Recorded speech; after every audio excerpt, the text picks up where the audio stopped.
Chapter 29. If no one moves or speaks, the loudest sound is the grumbling of our stomachs. That, along with being trapped down here, makes everyone moody and irritable. At least give us more to drink, Mr. Shaw says to Dad. I'd rather have tang in my stomach than nothing at all. What if we run out of water? Dad replies. I told you that won't happen, says Mr. McGovern. And I told you that we can't know for sure, Dad shoots back sharply. It seems like Paula's dad doubts almost everything my dad says. Just like he doubted Janet was going to college to learn to be a nurse. Is it because Mr. McGovern teaches college himself? The tension between Dad and the other adults is always just below the surface. When it comes out, Ronnie and I share perplexed looks. Everything is so strange. Are parents getting angry at one another? Mom lying mutely on the bunk? The sadness of Paula being here without her mom and brother. And wondering all the while what has become of the world on the other side of the trap door.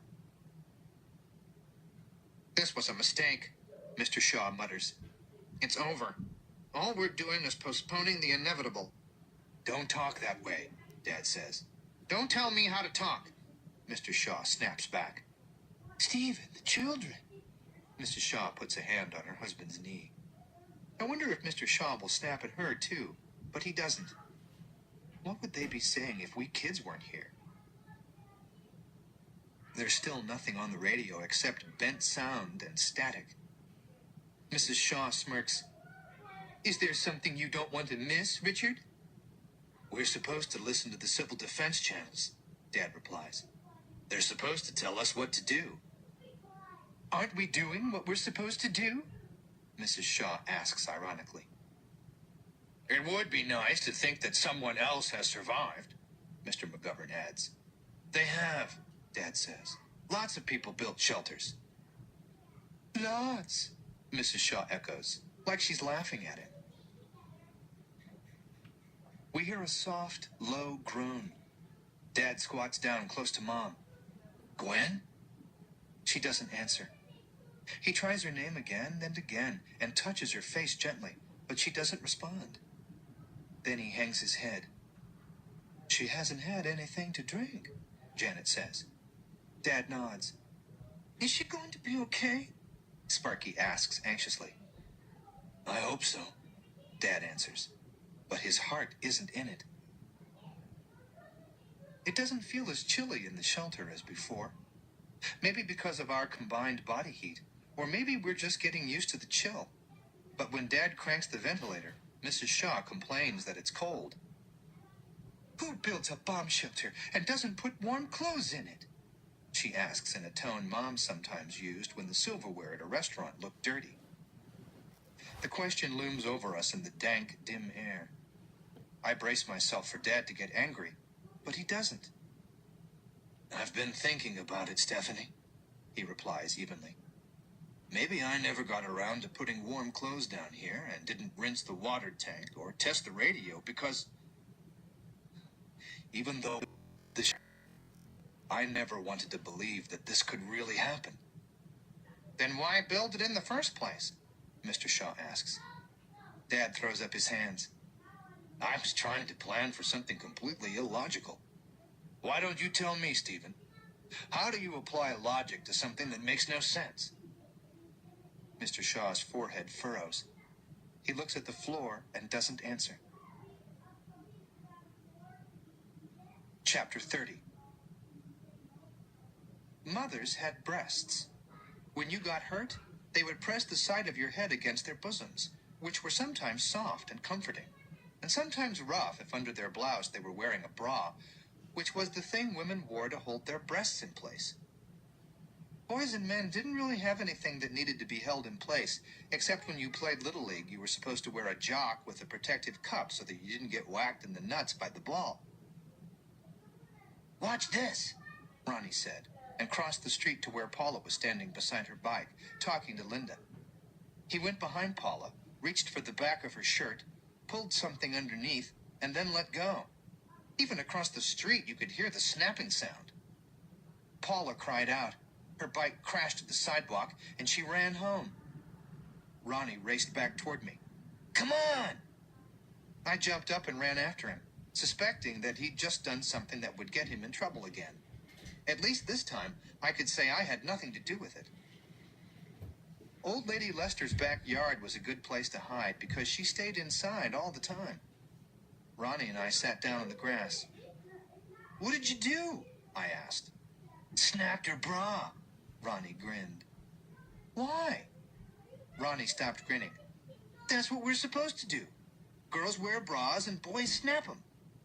I never heard of anyone doing that before, I said. We didn't know any girls who wore bras before. My mom wears a bra. Ronnie looked at me like I was crazy. You can't snap your mother's bra. Why not? Not that I ever would, but I mostly wanted to hear what kind of reason Ronnie would come up with. You just can't. He pulled up a clover and started to suck on it. Know how to tell how big a woman's breasts are? By looking at them? By how thick their bra strap is. Why can't you tell by looking at them?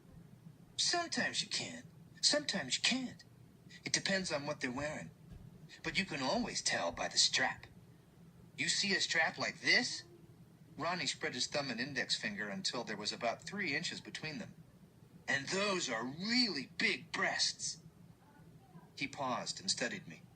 I stared down at the grass. Ever seen a breast? He asked. I mean, for real? I felt my face get hot and tugged at some hairs behind my right ear. He gave me an astonished look. What about your mom's? She keeps them hidden. What about by accident? Like walking into her bedroom when she's getting dressed? We're supposed to knock. Haven't you ever forgotten? No. Ronnie smirked. You're allowed to forget once in a while. You mean on purpose? I asked, astonished. He nodded enthusiastically. It was a shocking suggestion. Sneak into your own mother's bedroom to look at her breasts? Only someone as sick as Ronnie would think of something like that. You've done that? I asked. Of course. Every kid has. I've never heard of anyone doing it. Ronnie harumphed. Just like you've never heard of snapping bras. Come on. You think Freako Nature or Johnny is going to tell the whole world he snuck into his mom's bedroom so he could look at her breasts? Then how do you know? I asked. I told you. Every kid does it. The best time is in the morning when she's getting dressed. Or on Saturday nights before she goes out. Moms always take baths and then try on lots of different clothes before they go out. So your chances are pretty good then. I didn't know what to say. Sneaking looks at your mother's breasts had to be wrong. Scott, we could all be dead tomorrow, Ronnie said solemnly. You want to die without ever seeing a breast? Chapter 31. Mom can sit up if someone helps her. She'll drink and eat if you put water or food to her lips. Janet helps Dad take care of her. Sometimes Dad kneels in front of Mom and talks, but she just sits and stares blankly. Would you try? Dad asks me. I don't answer because I'm afraid. I'm not even sure what I'm afraid of. Come on, Scott, Dad says. And you too, Edward. Sparky bites his lip and shakes his head. He's also scared. It's important, Dad says. Maybe she'll recognize you. Sparky takes my hand. He's never done that before. We face Mom. Say something, Dad says. Hi, Mom, Sparky says. She doesn't react. Mom, I say. No response. Sparky starts to sniff, and Dad puts his arms around him. I feel like crying too. Now I know what I was afraid of, that she wouldn't know us either. Ronnie and I sit together on the bunk. Our fight is still on my mind, but most of my anger has passed. He's my best friend. Right now, he's my only friend. Maybe the only friend I'll have for the rest of my life. Before the fight, we'd never hit each other, but we'd disagreed and gotten mad plenty of times. Isn't a fist fight just more of the same? He presses his fingertips together under his nose like a squirrel eating a nut and sniffs. Then he leans close and whispers in my ear, "Feels like jail." He's right, with all of us crammed into this tiny room with bare gray concrete walls. I whisper back, "But they get more to eat." Ronnie chuckles. The others frown when they see us whispering. Up till now, everyone's said what they're thinking out loud. And even though Ronnie and I are just talking kid stuff, I have a feeling we shouldn't look like we're sharing secrets.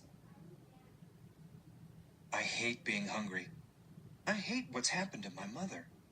I hate being down here in this smelly, chilly, damp, windowless room with nothing to do. I hate that everyone has to go to the bathroom in front of everyone else and nobody has any privacy. I hate feeling sad about my friends and everyone else who was up there. I hate that this happened, and I hate whoever made it happen. Dad says we should exercise. We need to keep our strength up for what comes next. And just what do you think comes next? Asks Mrs. Shaw. Rebuilding. Ronnie's mother rolls her eyes. You really think life's going back to the way it used to be? There won't be that much destruction outside the blast zone, Dad replies. I think you'll be surprised. Mrs. Shaw slowly shakes her head. What are you going to do for food, Richard? Go to the store? There isn't going to be any food. The animals are dead. The farmers who raised them are dead. There'll be no electricity, no gasoline. If we don't starve, we'll freeze to death. Don't you understand? The world has been destroyed. Staff, the kids, Mr. Shaw cautions. What difference does it make? They're going to find out soon enough, Mrs. Shaw says scornfully. Maybe we're supposed to understand that the grown-ups are on edge, but it's still upsetting when they argue. What's even more upsetting is suspecting that Ronnie's mom is right. I tug behind my ear and glance at Sparky, who watches and listens. Let me tell you how you're going to spend the rest of your life, Richard, Mrs. Shaw goes on. You'll be searching for whatever food hasn't been contaminated or gone bad. You'll be looking for clean water. You'll probably wind up migrating south, because without heat, the winters up here won't be survivable. And you want to know what's going to happen when you head south? You're going to run into all the other survivors who've had the same idea. Only then there'll be even less food and water to go around, and... Dad! Sparky cries out and runs into his arms. Is that true? Things will be different from before, Dad says, hugging him and glaring hard at Mrs. Shaw. But right now, we don't know how. Playing Parcheesi gets boring, so we go back to checkers. Then that gets boring, and we try Go Fish. But eventually, we get to the point where we don't want to play any games at all. The boredom is bad because there's nothing to do except wonder and worry about what's going to happen next. The hunger pangs are worse, but sometimes they take my mind off the future. The bare patch behind my ear must be the size of a tennis ball, but I can't stop tugging. Mom just sits with that blank look like a marionette with the strings cut. Sometimes I wonder if she can think but can't move her arms and legs. But she can move her eyes. Only she hardly ever does. I can't stand it, Mr. McGovern says. I need to eat something. We'll never make it if we don't ration, Dad says. Then maybe we shouldn't be feeding all these mouths, says Mr. McGovern. The words hang in the clammy air. What do you mean? Dad asks. I think you know. Again, there's silence, as if something serious has happened. Mrs. Shaw's eyes dart from Dad to Mr. McGovern, and it feels like it does in school when a kid does something really bad. Finally, Dad says, I think you better watch yourself, Herb. But Mr. McGovern isn't finished. You didn't come this far just to fail now, did you, Richard? If hunger forces us out of here too soon, it'll all be for naught. My heart begins to thump. It sounds like Mr. McGovern is suggesting that some people leave. But who? We could take a simple vote, he continues. The majority rules. Over my dead body, Dad says. You were more than willing to let people die so that you and your family could live. You'll still have your boys. He's talking about Mom. Dad is shaking his head in disbelief. You can't be serious, Herb. I can't? Mr. McGovern laughs bitterly. I'm talking about survival, Richard. Isn't that what this is all about? Isn't that why you built this shelter? And in this situation, you might as well add, of the fittest, because like Stephanie said, that's what it's going to be once we get out of here. That's enough, Dad yells and starts pacing like a tiger in a cage. My heart beats faster and my forehead grows hot. Are they going to fight? Mr. McGovern turns to the Shaws. Do you think it's enough? It's not as if we're guests here anymore. We're all in this together, and we all have an equal say. I think Richard's right about the food. We probably don't have enough to make it until the radiation gets down to a safe level. But with 2 less mouths to feed, maybe we could. 2 less mouths? Who else is he talking about? He said Dad would still have Sparky and me, and he sure wouldn't be talking about his daughter or the Shaws. That leaves Janet. Just a few months ago, the worst, most scary thing in life was when Dad got angry and came after me with the paddle. After that, the scariest thing was the Russians attacking. Now it's being in this bomb shelter with grown-ups arguing about who should live and die. Forget what Mrs. Shaw said about how hard life will be when we get out of here. What will happen if Mr. McGovern and the Shaws gang up on Dad? They could force Mom and Janet out, and then what would stop them from forcing Dad and Sparky and me out as well? I know Dad's stronger than either Mr. Shaw or Mr. McGovern, and I know what's in the green box on the shelf. But what if they wait until he's asleep? And they could probably make Ronnie fight me, and I'd be sure to lose. Dad stops his tiger prowl beside Mom's bunk. I won't hear another word of this. I said over my dead body, and I meant it. He faces Mr. McGovern. Have you lost your mind, talking like this in front of these children? In front of this woman? He gestures to Janet. In front of your own daughter? He gestures to Paula. To quote Charles Darwin, it is not the strongest of the species that survives, nor the most intelligent. It's the one that is the most adaptable to change, Mr. McGovern shoots back. It looks to me like we can either adapt to the reality of this situation or starve to death. We're not going to die, Dad counters. As long as we have water, we should be able to survive until the radiation levels go down. You hope, Mr. McGovern grouses. Dad gives him a stern look. Yes, Herb, I do. Chapter 32. Early each morning, the newspaper boy tossed the paper onto our driveway. Normally, Dad would pick it up and read it on the train to the city, where he worked for an insurance company. But lately, he went out before breakfast and brought it inside to read with Mom. Sparky and I would come into the kitchen, and they'd be sitting at the table with the paper open, coffee cups in their hands, and serious expressions on their faces. When I asked what was going on, they either said nothing or gave me some vague answer about the Russians and Cuba. And Mom would almost always add, "It's nothing you should worry about." One night when Dad came in to kiss me goodnight, I asked, "What if the Russians attack when you're not home?" "You'll have to go into the shelter without me." "But what'll happen to you?"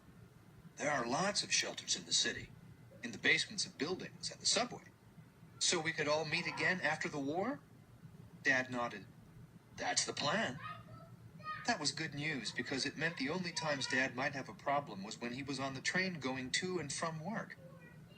"So if they drop the bomb and you're at work, after the war, should we come to the city, or will you come back here?" Dad ran his tongue over his front teeth and thought. "Things in New York could be pretty chaotic. You should stay out here." He got quiet for a moment. "You and Edward riding your bikes to school every day?" I looked down at the bed covers. A few weeks before, Dad had made us promise we would. I thought we'd agreed, he said. Sparky quit after the third day, and I don't like riding all the way there alone. Dad looked off. Well, I guess I can understand that. So what do we do if there's a war and we're at school? Try to get home as fast as you can. The next day, after school, I laid a wooden yardstick end over end, marking yards in chalk on the sidewalk in front of our house. When I thought I had enough, I went back and started counting them. 1, 2, 3, 7, 6, 8, 12. Sparky began spitting out numbers until I forgot where I was. I shook my fist at him. You want to get hurt? He backed away, and I started over, numbering each yard with chalk. I'd just finished marking off 50 yards when Ronnie and Why Can't You Be Like Johnny came by. Ronnie looked at the yardstick and the chalk numbers going up to 50. Then he saw my stopwatch lying on the grass. He turned to my brother. What's he up to? Sparky shook his head like he wasn't allowed to say, which was what I told him if anyone asked. Ronnie popped a few sugar babies in his mouth and smacked his lips. Man, these are good. He held the bag out to Sparky. Want some? 5 seconds later, Ronnie knew exactly what I was up to, trying to see how long it would take if I had to run all the way home from school. Scott, anyone ever tell you you're crazy? He asked. Yeah, you, about 1,000 times. Make it 1,001, Ronnie said. You're crazy. Thanks. What's the point? He asked. Didn't you see those pictures of Hiroshima? All those burned up and deformed people? Why would you want to be around for that? It's better than dying, I said. Not because I was really sure that it was, but because it was the only answer I could think of. You know about radiation poisoning? Asked Why Can't You Be Like Johnny. He was in the smart class at school and never got into trouble. And he was nice. Not brown-nosed teacher's pet nice like Paula, but nice and polite in a sincere way that made everybody like him. And if that wasn't bad enough, he was a good athlete who could throw and catch and run really fast. The only thing wrong with Why Can't You Be Like Johnny was that there was nothing wrong with him. A little, I answered. What is it? Asked Sparky. It's from the radioactive fallout. Why Can't You Be Like Johnny explained. After the mushroom cloud, dust and ash float down out of the sky, and it's full of radiation. And when you touch it or breathe it into your lungs, it makes you sick. Your hair falls out and you throw up, and ah! Sparky let out a cry and ran toward the house with his hands over his ears. Did I scare him? Asked Why Can't You Be Like Johnny. He has this thing about throwing up, I explained. Even if you just mention it, he starts to cry. Sorry, I didn't know. Why Can't You Be Like Johnny said. And the thing was, he wasn't just saying it. He really was sorry. Ronnie pointed at the 50 yards I'd marked off. You gonna try it? I gave him the stopwatch, then crouched down like a sprinter, pressing my hands against the rough concrete. Anytime. Ready, set, go! Ronnie yelled. I took off as fast as I could. When I'd passed the 50-yard line, I stopped and bent over with my hands on my thighs. How'd I do? I panted. Back at the start line, Ronnie shrugged. How would I know? Didn't you time me? Ronnie looked down at the stopwatch. Is that what this is for? Very funny. I walked back to the start line, took the stopwatch, and gave it to Why Can't You Be Like Johnny. No tricks, okay? Why Can't You Be Like Johnny never played tricks on people. Once again, I crouched down. Anytime. On your mark, get set, go. I went. 7.4 seconds, Johnny called out after I'd passed the finish line. Still breathing hard, I took out a piece of paper on which I'd prepared some calculations. There were 2,640 yards in a mile and a half, and divided by 50, it was 52.8. If you multiplied 52.8 by 7.4 seconds, you got 390.72 seconds. I can make it home in about 6.5 minutes, I said. This was good because there might be things I'd need to do before I went down into the bomb shelter. Like go into my room and get the latest Mad magazine if I hadn't finished reading it. And get the Halloween candy if Mom had already bought some. After all, Halloween was less than 2 weeks away, and it would be a shame to see all that candy wasted. What about Sparky? Asked Ronnie. I hadn't thought of that. Sparky was slower than me, but not that much slower. I think you'll make it in time. Can I see that? Why can't you be like Johnny gestured for the pencil and paper? I gave it to him and lay back on the grass and looked at the clouds. Today they were thin and wispy, but I was thinking about a mushroom cloud. The only picture I'd ever seen of one had looked dark gray and ominous and was no doubt filled with radioactive fallout. You do what we talked about? Ronnie asked, while Why Can't You Be Like Johnny was busy scribbling on the paper. Huh? What we talked about after I pulled the thing that snapped. And then we ran behind old lady Lester's house? I shook my head. Why Can't You Be Like Johnny looked up from his calculations. What are you talking about? Nothing, I said. You could always look at your father's Playboys, Ronnie said. I don't think my father has any, I said. All fathers have Playboys, Ronnie insisted. Look in his closet. If they're not there, look in his dresser drawer under his shirts. Does your father have Playboys? I asked, Why Can't You Be Like Johnny? He shook his head and circled a number on the paper. I hate to say this, Scott, but it's going to take you a lot longer to run home from school. Why? I asked, unsettled by how he'd stressed a lot. The fastest man alive can run a mile in about 4 minutes. Even if he could continue at that same pace for another half mile, which is doubtful, it would take him 6 minutes. Uh-oh, Ronnie grinned. You're probably about 1,000 times slower than the fastest man alive. If they drop the bomb while we're at school, you'll never make it home in time. This was really bad news. I'd look for those Playboys if I were you, Ronnie said.